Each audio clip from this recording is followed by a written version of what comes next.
นายพลโทคำเลี้ยงอุทกไกรสอนกรรมการศูนย์กลางพรรครัฐมนตรีกระทรวงป้องกันประเทศ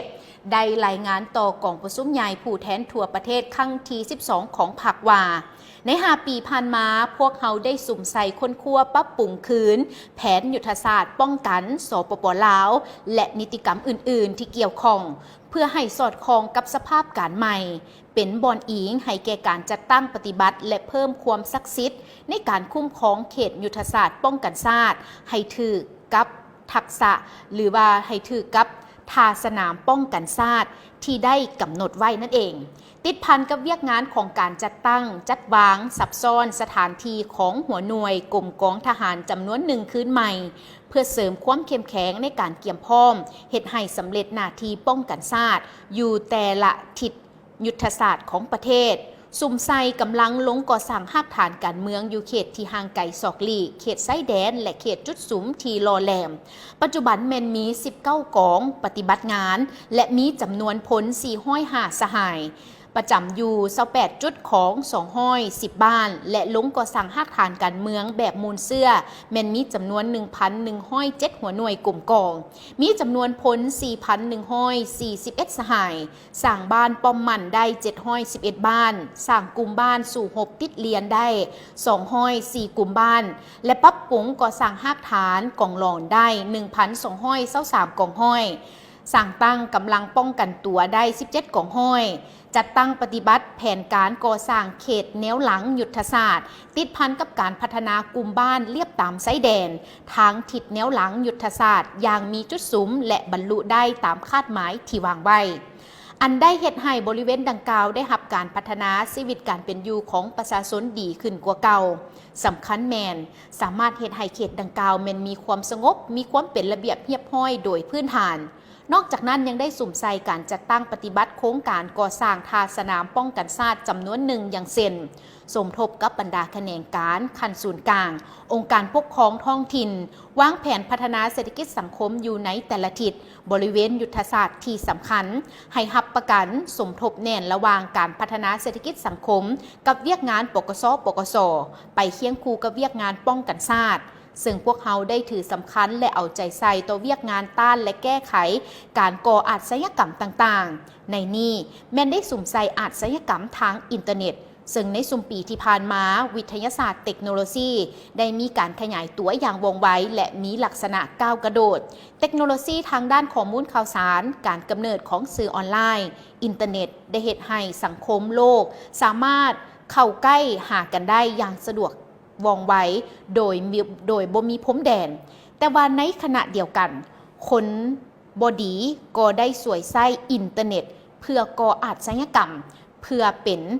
ต้นการส่อโกงเอาทรัพย์สินแทรกซึมเอาข้อมูลลับของบุคคลหรือองค์กรโจมตีเข้าระบบการเงินบัญชีธนาคารและอื่นๆซึ่งได้สร้างความเสียหายทางด้านทรัพย์สินอย่างมหาศาลและเป็นภัยคมคูถึงความมั่นคงทางด้านการเมืองและเศรษฐกิจสังคมของประเทศลาวเฮา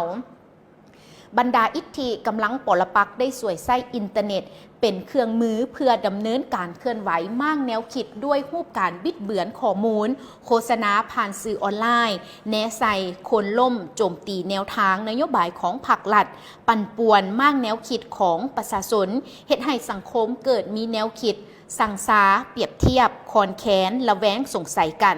ถือแก่ดึงให้เข้าห่วมลุกฮื้อขึ้นประท้วงต่อต้านแนวทางนโยบายของพรรครัฐแต่ย้อนความเอาใจใส่ซี่น้ำอย่างใกล้ชิดของศูนย์กลางพรรครัฐบาลและการประสานสมทบของภาคส่วนที่เกี่ยวข้องการปฏิบัติหน้าที่อย่างเข้มงวดและด้วยความตัดสินใจสูงของทางเจ้าหน้าที่พวกเขาจึงสามารถป้องกันสกัดกั้นและแก้ไขเหตุการณ์ก็คือสามารถทำลายกลอุบายของพวกบ่หวังดีให้ปราศัยลงไปและในนั้นทานสหายพลโทคำเลี้ยงอุทกไกรสอนยังได้ให้หู้ตื่มอีกว่าเคียงคู่กับผลสำเร็จทีกล่าวมานั้นในซุ้มปีต่อหน้านี้พวกเขาจะได้หับหู้ได้ถึงปัญหาที่จะสุ่มใส่แก้ไขเพื่อหับประกันถึงความมั่นคงของชาติบางปัญหาดังนี้จะได้มีการผันขยายผลสำเร็จของการสร้างพื้นฐานเขตยุทธศาสตร์แนวหลัง กลุ่มบ้านเขตจุดสุมและกลุ่มบ้านเลียบไซแดนที่ได้สร้างความสำเร็จแล้วนั้นในนั้นจะสุ่มใส่สมทบกับองค์การปกครองท้องถิ่นสุกยุ่งการพัฒนาเศรษฐกิจเพื่อแก้ไขชีวิตการเป็นอยู่ของประชาชนให้ดีขึ้นอย่างบ่หยุดยั้งสืบต่อปรับปรุงเวียกงานก่อสร้างหากฐานการเมืองยกระดับความสามารถของพนักงานลงก่อสร้างหากฐานให้มีคุณภาพปรับปรุงเนื้อในและวิธีปฏิบัติตัวจริงให้สอดคล้องกับสภาพการและจุดพิเศษของแต่ละท้องถิ่น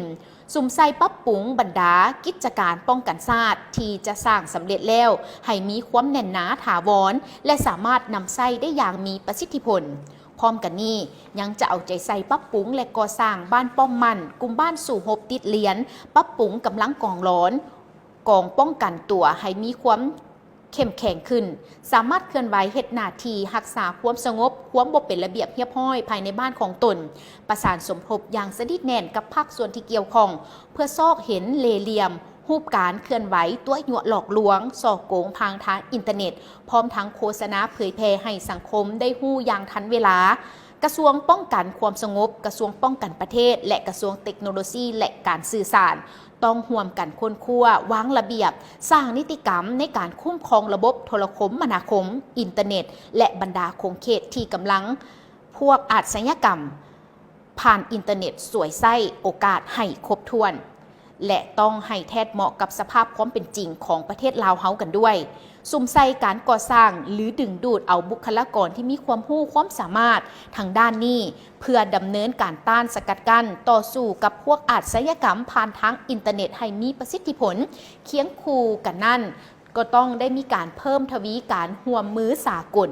ในการเคลื่อนไหวต่อสู้สกัดกั้นต้านอาชญากรรมทางด้านอินเทอร์เน็ตหรืออาชญากรรมทางไซเบอร์อย่างแข็งแรงแน่นแฟ้นและมีประสิทธิผลนั่นเองและนี่ก็ถือได้ว่าเป็นอีก